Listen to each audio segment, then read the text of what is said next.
Picture this. You finished your first book and nailed it. The plot, the characters, all the twists and turns. This one's a winner, and all you need is the right cover. If you've got my art skills, this is the part where panic usually sets in. Enter the cover villain, hero to writers everywhere. Founded by noted author Remy Flagg, Cover Villain focuses on composite image covers for science fiction and fantasy writers. Give them the details, and they'll craft a cover using popular trends that everyone will want to see. But wait, you say, I've got ideas of my own. No problem, as Cover Villain loves a good collaboration. As they say, our goal is to put a little villain in every cover we make. Want to know more? Then head to covervillain.com and follow them on Facebook and Instagram.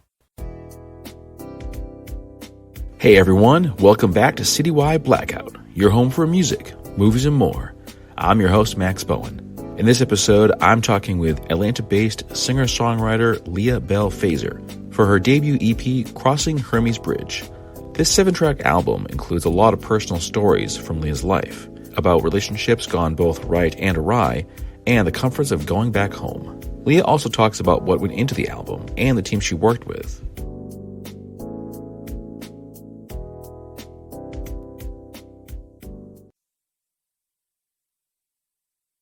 Well, folks, here we are, my wonderful guest for the evening, singer-songwriter Leah Belle Faser, all the way from Georgia. Yes. Joining us to talk about her debut album, Crossing Hermes Bridge, available on October 16th on your various music platforms, Spotify, iTunes, all that jazz. My friend Kate says hi. What's up, Kate? Hello, Kate. Kate, a longtime friend of the show on multiple times, too many to count. Awesome. Yes, indeed. So I've got a million questions for you, Leah. I guess the first question is, how does it feel to have this done? You're past the point of no return. It's out in about a week, and the whole world's going to hear it. Well, I mean, I think it's really cool. I take a lot of pride in my music, and I have a lot of confidence in these songs. They've been through a ton of rewrites, and I'm super content with them, and I'm really excited to see how they're going to resonate with an audience.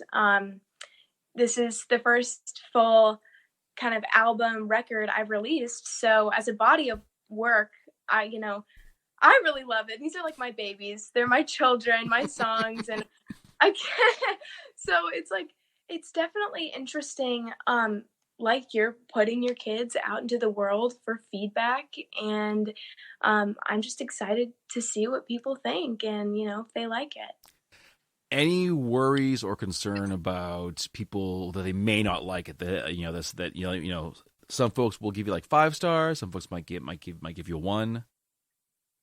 Totally. I mean, when you're putting out content into the world, you're very vulnerable, and there's always an openness for hate, and you're giving that yourself that platform where there's a risk that there will be hate. But that's the good thing about music, is that not everyone has to like every genre. Not everyone has to like every song. That's why there's so much diversity in music, and people can listen to different types of music, which I think is so cool. So if they don't like my music, that's cool. That's okay. Again, I take pride in what I do, and I'm confident in these songs. And, I know like totally that everyone's not going to like what I do. Everyone's not going to like my work, these songs, but I love what I do. And I think that there will be people out there that like my music. So it's okay. There's always going to be haters, especially on social media. And being a teenager, I'm putting myself out there. And there's definitely, I'm a person that when I was 14, and I released some songs then, I wasn't as confident as I am now. But I definitely have grown more confident over the years in what I do. So now, I have more courage to put out more content and more things that I'm proud of.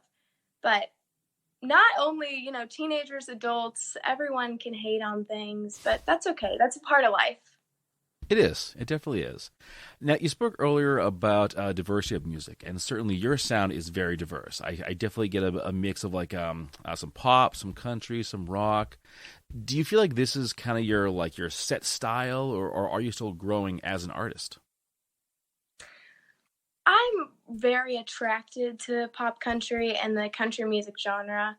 I love kind of the storytelling aspect of country music and how, detailed every line is. I didn't grow up in a household of country music lovers. My parents grew up listening to new wave music, so I sort of had to find country music on my own. And I was immediately attracted to it because of that storytelling aspect and because of the imagery within a country song. And not only do you have these gorgeous melodies, but simultaneously, you've got a beautiful storyline in a country song, which I always found so cool. Um, and I love raw organic instrumentals, no matter the genre. So I knew that I would want to put that in my own music. Um, and you know, I really wanted to be able to showcase my range in my music, and that's country music definitely has a platform for that. So I love pop country. I can see myself years and years from now maybe experimenting with other genres, but for now, I love to write country music. I love to sing country music and perform country songs. So Hmm. that's definitely what I think my set genre is now, pop country. But I know that some of the songs off the album do lean kind of um into different genres. That was like a whole debate that my family, my manager, everyone was having was what genre is this album? What genre is this record? And we did finalize on pop country, but there are some aspects of different genres within the album. Like my song Play on Words, which is on the album, it's got this wicked kind of rock feel to it with some really cool electric guitar solos. So there was just a long debate over this, and we were really trying to figure out what genre I am. Hmm. What got you into country? You mentioned that you did not grow up in the country household. So how did you discover it? Well, I'm my mom, my grandma and I used to listen to Linda Ronstadt and Patsy Cline, and I always, I always loved them. I mean, they are some of my biggest influences, and I can remember my mom braiding my hair, and we would listen to Blue Bayou. And so I listened to a little bit of country then, but um, I remember the movie Country Strong. I watched that movie and I was like, I love country music. And my mom loved that movie because of Garrett Hedlund, you know, the guy. But uh, that's kind of just my grandma and playing it around her house and then listening to it more just like when I was younger and I would just listen to it on the iTunes um, playlists and things like that, and a country song would pop up. Carrie Underwood, Taylor Swift. I just loved that. And then I started to want to write country when I got a little bit older and I could realize and appreciate how interesting country songs can be. Who would be the one country artist that you would love to perform with? Okay, this is a tough question. I mean, I love I love Taylor Swift. I do love Taylor Swift. I love a lot of female country artists, but I love Taylor Swift's writing and that it's very raw and it's very true to herself and it's what she's experienced. And she writes in a very conversational way, which I admire greatly and I strive to do in my own songs. Um, it would be a dream to co-write or perform with her. Um, and I can remember playing her CD when I was younger, just on loop, Fearless, over and over again. And I had this little karaoke machine, and I would just sing my heart out to 15 and all those songs. So I think that that would be super cool and a dream world to be able to co-write or perform with her. Okay. Well, speaking of performing, you have some shows coming up, and I have not mentioned this for guests in months because everything, of course, has been like shut down. But you got some shows coming up. You got one on the 17th. You're gonna be playing at Eddie's Attic, and then on November 6th over at the old Vinings Inn. Now, Eddie's Attic, I hear, is a major place to play. Tell me about what folks can expect at this show. Yeah. The show is next Saturday, October 17th, and I'm opening for the amazing Mark Miller. He is an incredible musician. I'm going to be playing a lot of the songs off of my record that comes out October 16th. So that's going to be super fun to have kind of a live performance of all of these. And there's two shows. One at 7:15 and 9 o'clock, I believe. And then they have a lot of COVID restrictions. It's going to be very safe. So a lot of gigs that I've been playing, which is really good. They've put a lot of COVID restrictions in, take your temperature at the door, social distance the tables, which, for performing, a lot of my gigs were wiped, in the spring because of COVID, which it wasn't safe to go out and play for a crowded audience. And so now that they have been picking back up, it's great because people can go out and watch live music safely again. And performing is my passion, and I love to do it. So, of course, it's a bummer to not be able to perform, especially back in the spring and summer. I missed it a lot, but I knew that we would get back to this, and there would be restrictions put in place. So, as far as Eddies go, there is a lot of restrictions, and it will be safe. They're going to social distance the table, take your temperature, a lot of cleaning supplies. So same thing with a lot of the gigs I've been playing. But it's going to be it's going to be a great night with some awesome musicians. Absolutely. Mark Miller. Tell me about him because he's kind of like a new name for me. Mark Miller is a local artist, and he's a very important mentor to me. I used to go up and play shows with him, and he's released a few albums, and he's an incredible musician. And he also plays with another very important mentor to me, David Ellis, who is incredible on so many instruments, mandolin, guitar, electric, and it's awesome to watch those guys play. Mark Miller has the voice of an angel, and they've shown me a lot of, older music that has writing that's timeless. And so while I've kind of tried to enhance my own songwriting, they've shown me a lot of songs to study, it's really cool because in my set, I've incorporated a lot of those songs like Angel from Montgomery and Ode to Billy Joe in my own set to cover. And I love those songs. And studying those songs really helps me dive deeper into songwriting and get better. Studying a lot of old songs, they just have so much detail in them. And so Mark Miller is fantastic, and I'm super excited to be playing with him again. What is some of the advice that Mark gave you as a musician? Well, Mark, he obviously tells me to keep writing, and in the beginning, as everyone is, I was a nervous kid when I was performing, and he gave me the opportunity to come up with him and sing with him and gradually play more songs, gradually self-accompany. And he kind of watched me grow as a performer. And those opportunities and those experiences have really helped me become the performer that I am today. So I'm very thankful for all the opportunities he gave me. But watching him perform, he gets into it. And I one day, I hope that I can interact with an audience and perform the way he does. And so watching him has been incredibly beneficial to me.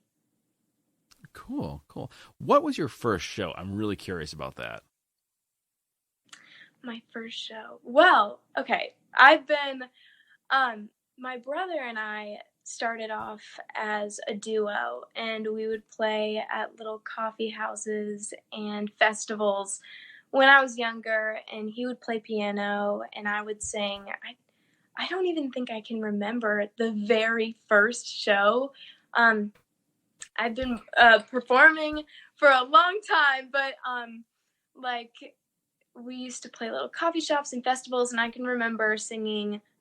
Here's a memorable moment. I knew I really loved to do this when I sang "Walking After Midnight" at one of the showcases for my vocal studio when I was about 9, and the crowd loved it. My brother was playing piano and I was singing, and I had this deep voice as a 9-year-old, and they were like, "What is this voice coming out of this little kid?" So that was a really cool moment for me. But my brother, our paths kind of diverged because he went more into musical theater. And so he had to take dance class and acting class while I went into the commercial music lane. And right now, he's actually pursuing a track in musical theater at the University of Michigan. So we started off together performing, and I still love to work with him. And we filmed a couple duets back in the spring that I posted to Facebook and YouTube. So that was super fun. And he's recently started writing too, which is really cool. So he's more pop and I'm more country, but still, maybe he can come home and we can write a little something. Yeah, definitely. Maybe you can come home and the two of you can write like a musical, and he can perform it, and you can do like the music for it. Exactly. That's a great idea. I need to get my notepad, write this down. Yeah, exactly. There you go. There you go. Now you've done a ton as a musician, and you're 15 years old. 16. Okay, my bad. 16 years old. No, you're good. You're good. That's amazing. Frankly, you are super like far along career wise. Do you see this as a career for you, or is it more something you're going to do while pursuing something else? I mean, my heart is totally in music, and I think that, I once heard that if you're not in it fully, then don't do it. There's no point in doing it if, only half of your heart is with it. And so I think that's totally true because there's so many other things that I could be doing. I've got high school, and there's a lot of sacrifices that I have to make as me, wanting to do music. I don't go to a lot of parties, or I know my friends, I love my friends so much, and they know that Fridays and Saturdays are usually nights for gigs. And so, but I love it and I wouldn't give it up for anything. Music is my passion, and I can see myself doing this for the rest of my life. At least I hope to, and I hope to have the platform to do that. And that's definitely a goal of mine. In the future, I'd love to have an audience that loves my original music, and my original music resonates with them. So that's my ultimate goal. And so I don't plan on giving this up or having this as a hobby. I'm totally in it. Very cool. All right. Well, before we continue on, I want to remind all our viewers out there, and there's definitely a bunch of them, if you got questions, comment them below. I'll be sure to ask them. Anything, ask whatever you want. But I want to talk about the song material because listening to some of your music, you speak with a lot of experience. And again, 16, most people think, oh, 16, you got no experience. How do you kind of bridge the gap to connect with like the older audiences? Well, I write about not only things that I experience in my own life, but mostly what I observe in the world around me. I spent some time with an incredible veteran songwriter, Phil Barnhart, and he gave me that advice to observe the world around you, because you only have so much you can write about yourself, you know? And I only have so much experience as a 16-year-old. So I really try to gather themes from the outside world, and um, things that not only people my age will relate to, but older people as well, adults. Um, and that goes for a lot of my songs. I try not to write in a way that would only cater to people my age. And that comes with, studying a lot of older songs and language and structure. Um, and so I guess that's good that my music would resonate with adults, not only people my age. And that's something that I strive for. Just for my music to be ageless, I guess. Mm-hmm. And Kate just commented she feels like she needs to go right now because you're like motivating her. That's right, Kate. Oh, go good. there, Hold get on. to work, put in that work, Kate. Get stuff done. Oh my gosh. Yeah. Thank you. I'm trying to read these comments. Right? These are so nice. Yeah, we definitely have a lot of folks watching this thing. But this is so cool. Oh, thank you very much. So I'm curious as to feedback from older listeners. Do you feel like you've kind of like hit the mark in terms of like connecting with them? Well, I mean, I think so. I'm always trying to write in a way that doesn't, discriminate on age, and write about things that are timeless. And I've gotten a lot of great feedback from older people that enjoy my music, which is a great thing. And I'm very appreciative of. But as well as people my age, again, I try to write topics that, not only I've experienced with and people can relate to that are my age, but people that are older than me as well. So I have gotten some good feedback from people that have reviewed my stuff and listeners that are older than I am. And I think, yeah. All right. One of the songs was about a breakup, and that I could tell was definitely from some like personal experience, because like the way you're writing, what you're saying, I was like, yeah, this you definitely went through. And like I always say, never mess with a musician because they will put you in a song and it will not be flattering.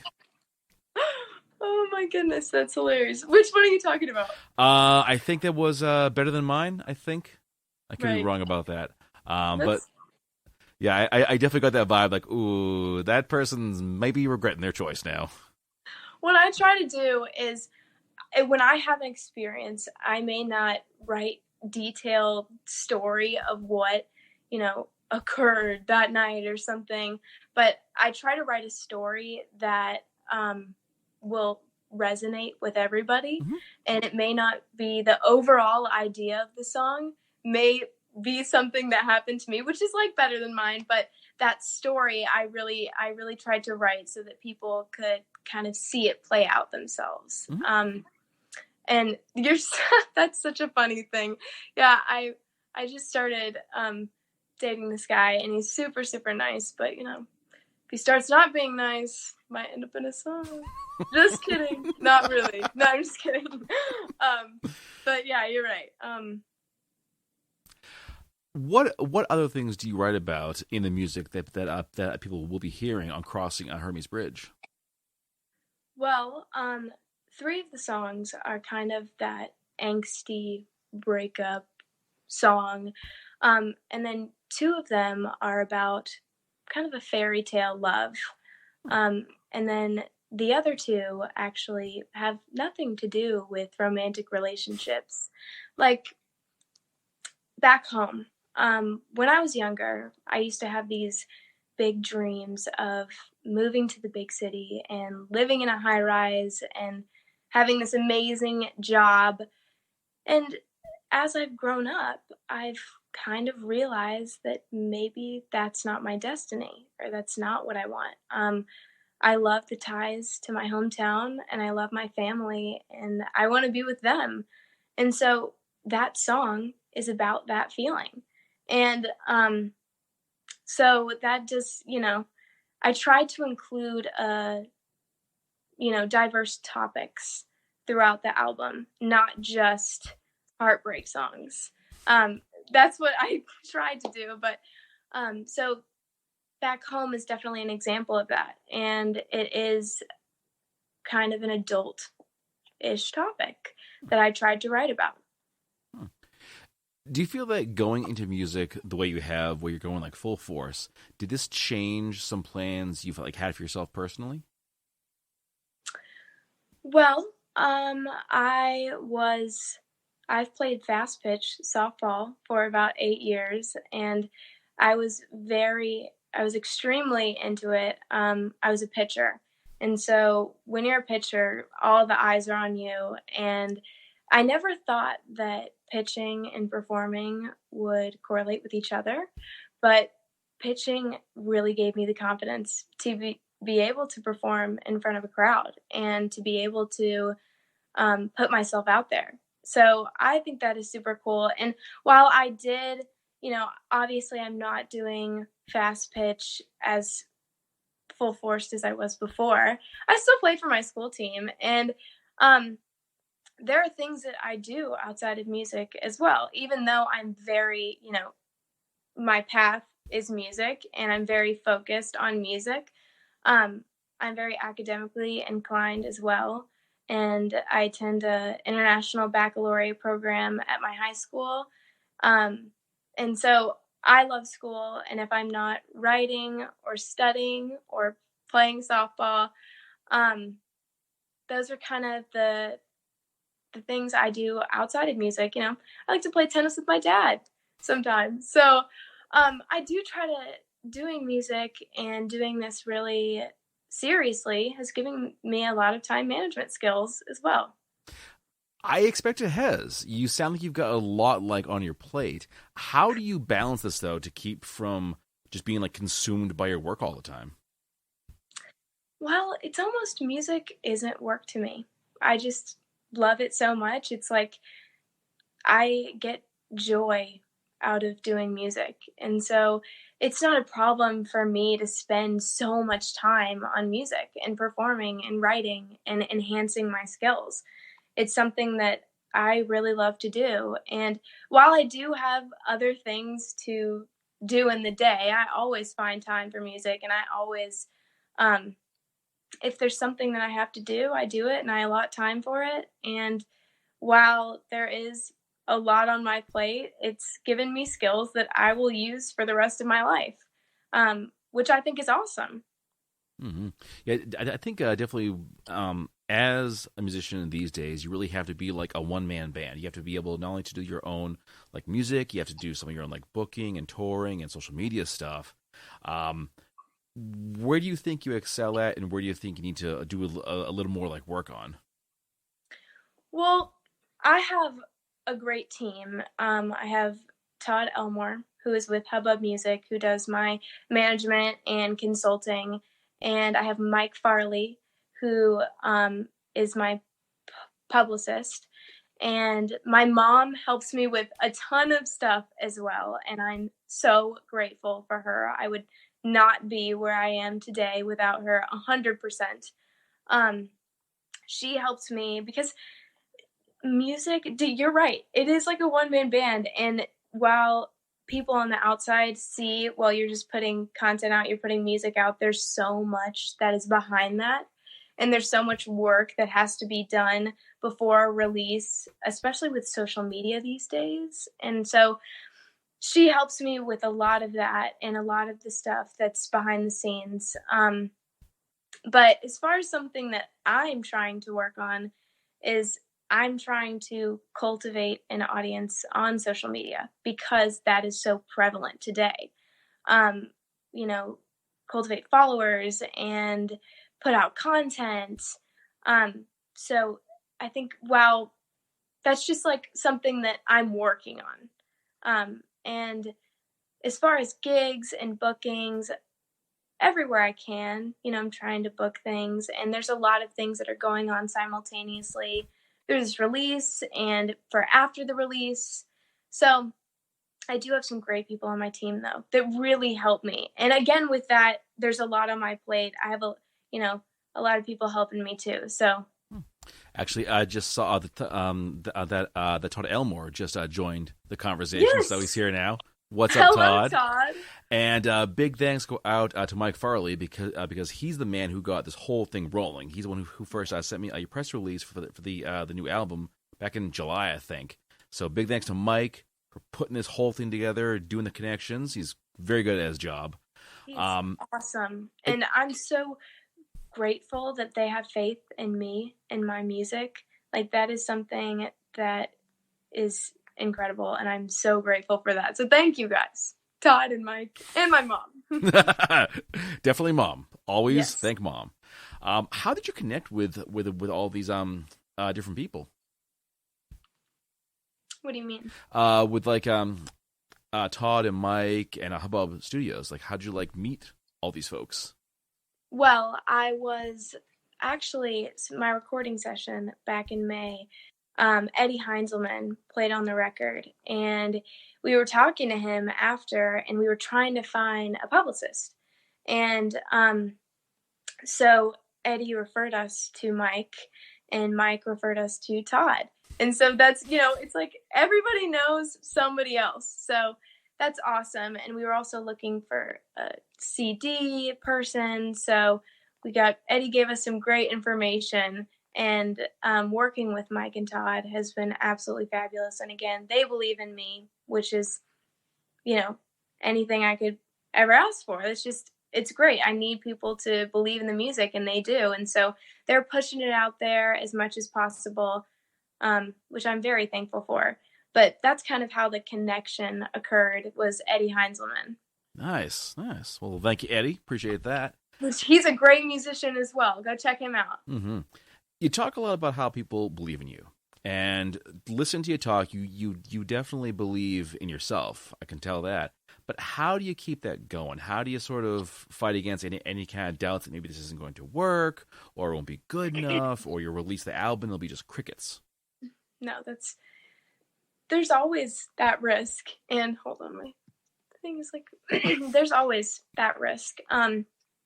Especially, I do have doubts, and I'm a person that is, sometimes I question, I'm like, what is this all for? Am I ever going to go anywhere with this? Is this going to generate anything? And I think that's doubts that every artist and musician has in the beginning. And I know that the steps I take now and the choices I make now are going to help me get to the next level. And then the choices I make then will help me get to the next level after that.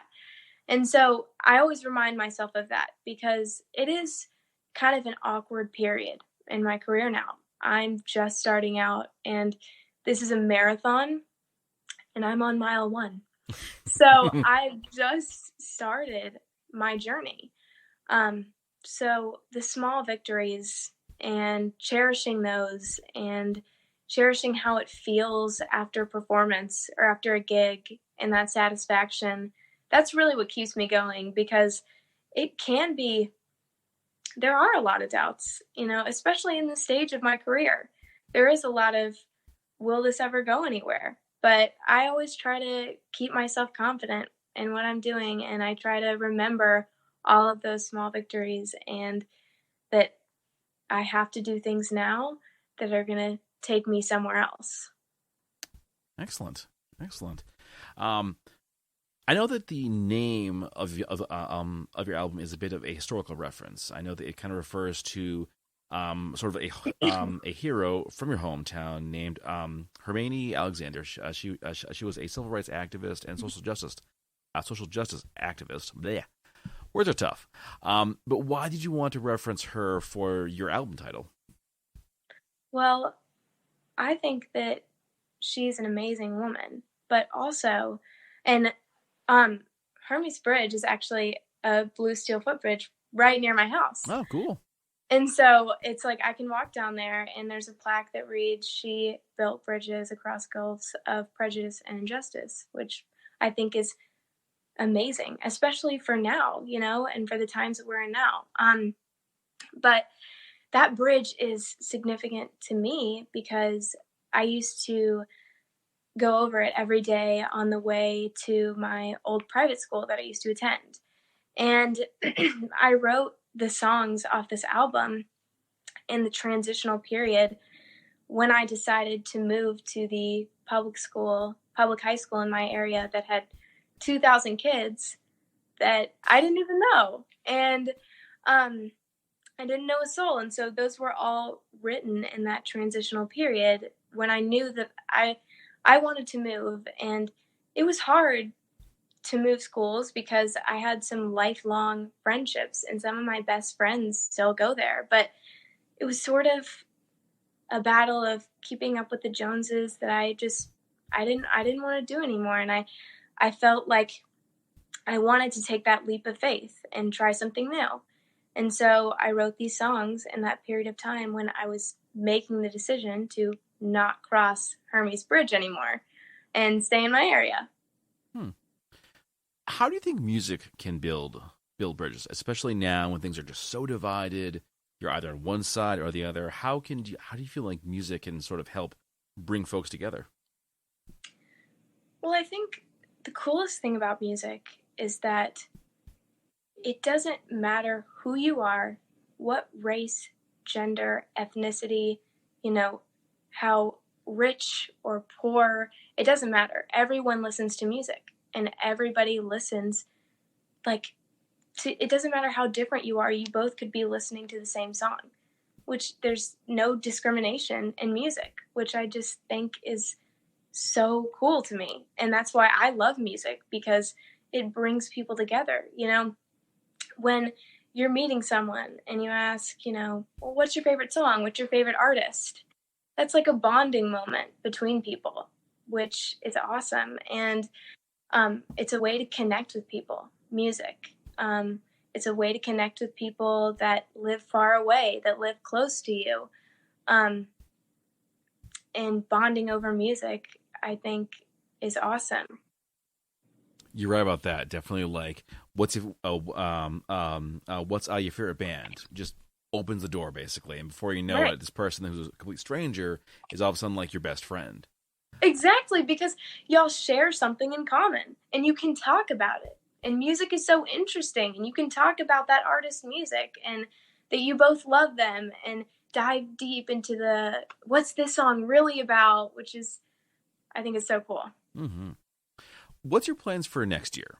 Assuming that we don't have like Godzilla attacking us or aliens landing or what have you. Assuming like next year actually gets things nice and mellowed out. What's your goals? Well, I really want to start writing and I have started writing for a second album that I would love to release in the next year and a half, 2 years.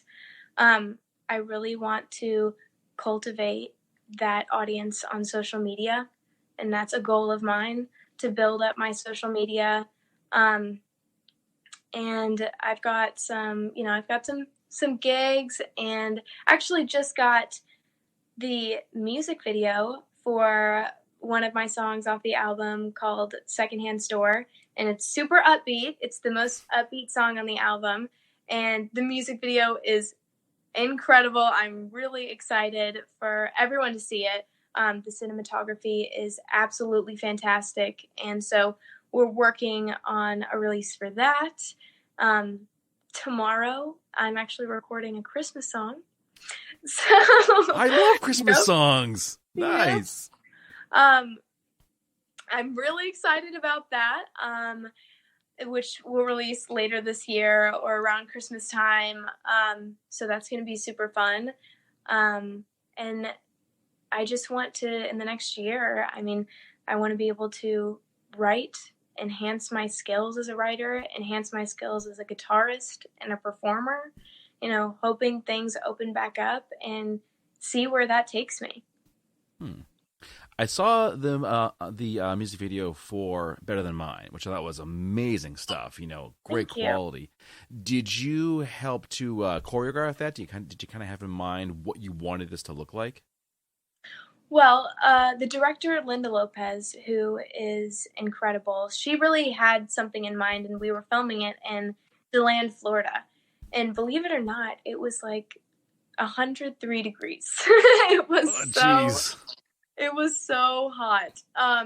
But we got through it, and the video turned out great. And I really did try to kind of act out the emotions that that song has within it, because there are a lot of them. And the girl that is, it's about, she's disappointed, and so I tried to capture that disappointment and the anger that comes with that.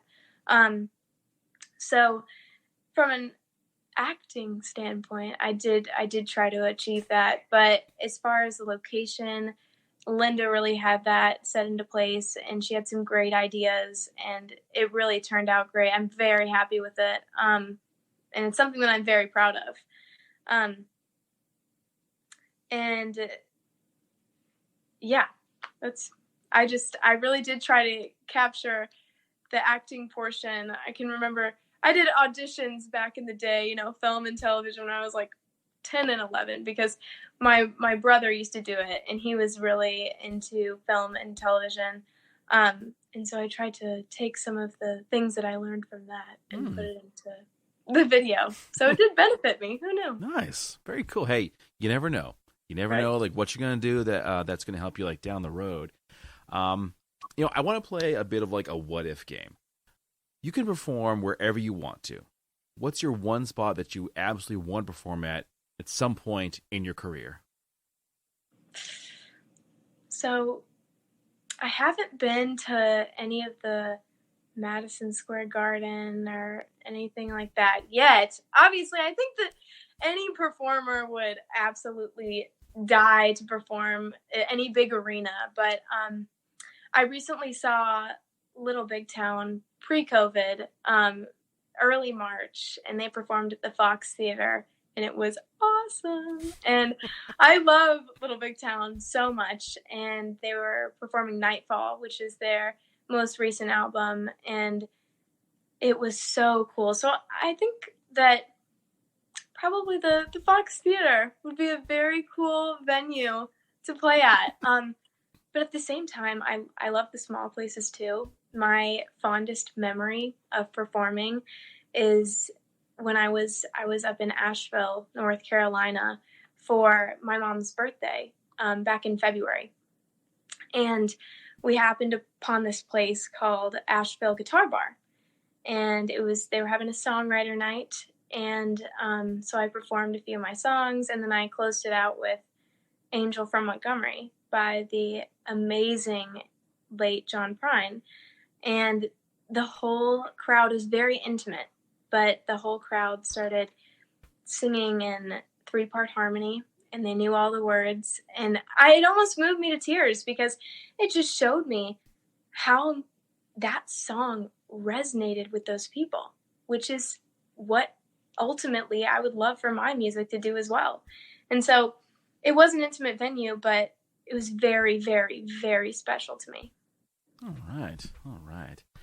One thing I was really curious about checking out on your site is that you're going to be doing some like giving back giving back to the community. This is through the organization called Bloom, which is a private, nonprofit foster care organization. I'm curious as to why this is important to you and why you want to work with Bloom. Yeah, absolutely. I've been working with Bloom since I was very young, ever since third grade, when I first did a clothing drive for them. And we actually have a fundraiser next Sunday. So it's the Frocks and Rocks fundraiser that I'm performing at. And it's to benefit the foster care children of Georgia. And so I'm going to be playing with David Ellis, who is a fantastic musician, and it's going to be in the afternoon. We're going to be playing for about an hour. It's going to be super fun, COVID safe. So if anybody can come out to that, it's going to be awesome. But Bloom is very close to me, and it's an amazing organization. And I actually, for my philanthropy, I was supposed to, since parties and everything were kind of shut down for COVID, what was the plan for this year was I was going to donate 50% of the proceeds that I got from playing parties to Bloom. But since that is sort of parties have slowed down, hopefully when they pick back up or things head back to normal, hopefully, I can start doing that again because it's very important to me. Okay. And Bloom's an incredible organization. And if you haven't heard of them before, anyone who's watching, you can check them out at bloom.org or on my website, leahbellefaser.com. All right. We've talked a lot about COVID, and of course that put the brakes on so many things. Not only shows, but also artists. They kind of found that it was hard to kind of keep things going when the world's just kind of falling apart around them.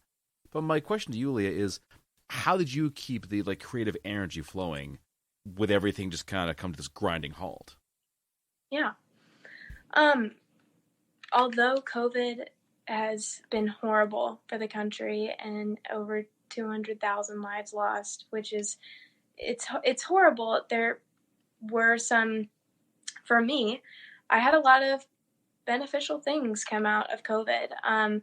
Back in the spring, before the recording session, I was doing rewrites and trying to finish up the songs for the EP, the record. And so I was just perfecting those, and that I spent a lot of time on that before May 25th was when I had my recording session.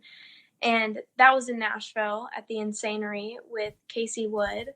And there were a lot of COVID restrictions put in place that he had there, and everybody wore masks. And I think the only time that I took my mask off was to go in the vocal booth, which was by myself.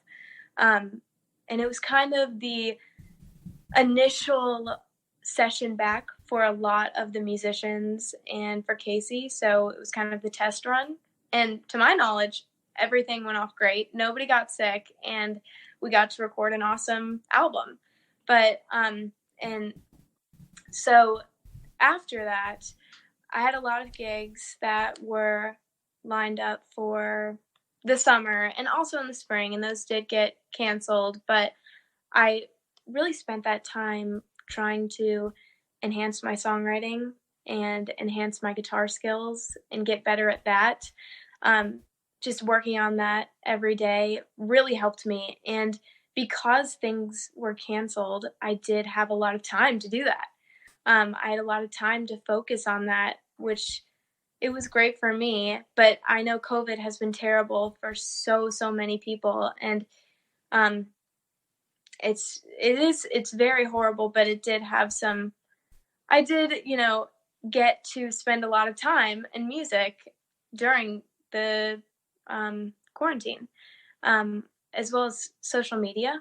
I was trying to put things out, do some live streams on Facebook, and try to start really cultivating that audience for social media, and put out duets. I put some duets out with Hoke on YouTube and work on ideas for future things. So my COVID was beneficial in that I got to work on the stuff behind the scenes and work on the gears and the things that make everything work. But I did miss performing a lot. Mm-hmm.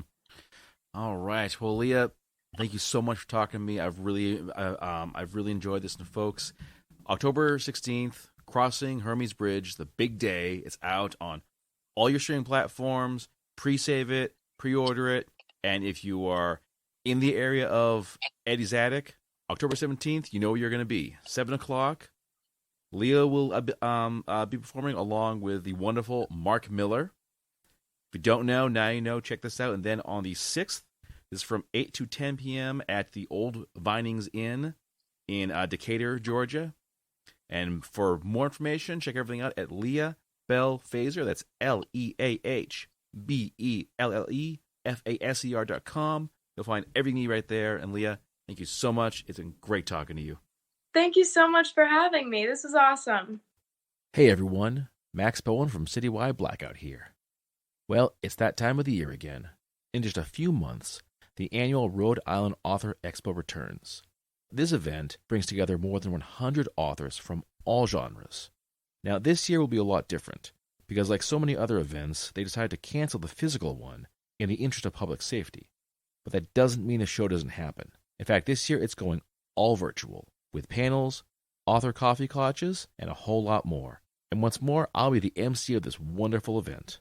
Now, the whole thing happens on December 5th, and you should definitely check out riauthorexpo.com for more information and a complete list of events. I'll see you there. Hi, this is singer Kate Eppers, and you're listening to Citywide Blackout.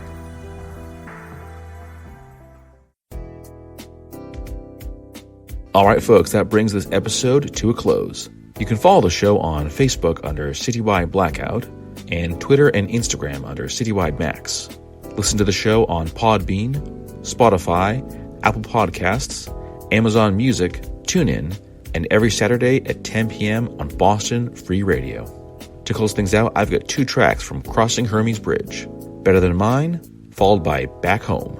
As always, keep those ears open.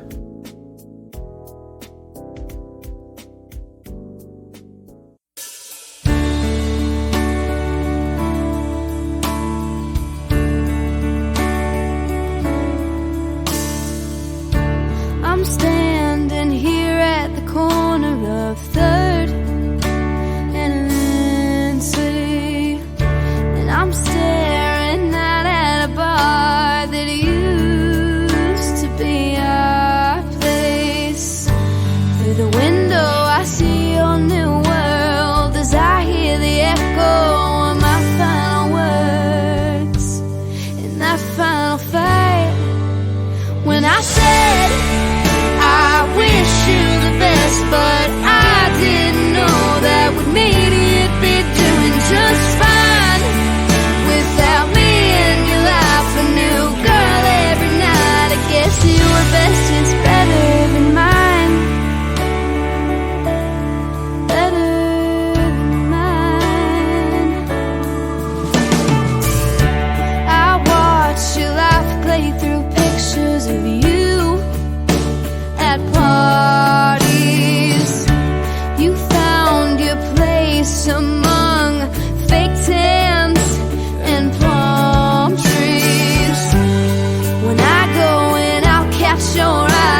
to stop and I get off. It's only 8 hours till the next lifeless day begins. Take me back home. They told me to fly and I flown.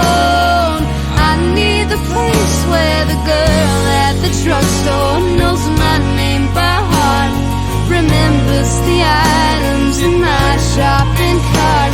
Back home, despite the sharp curves in the road, I could drive fine with eyes close to the key, hid under the rock, and I know just which way to jiggle the lock. Back home.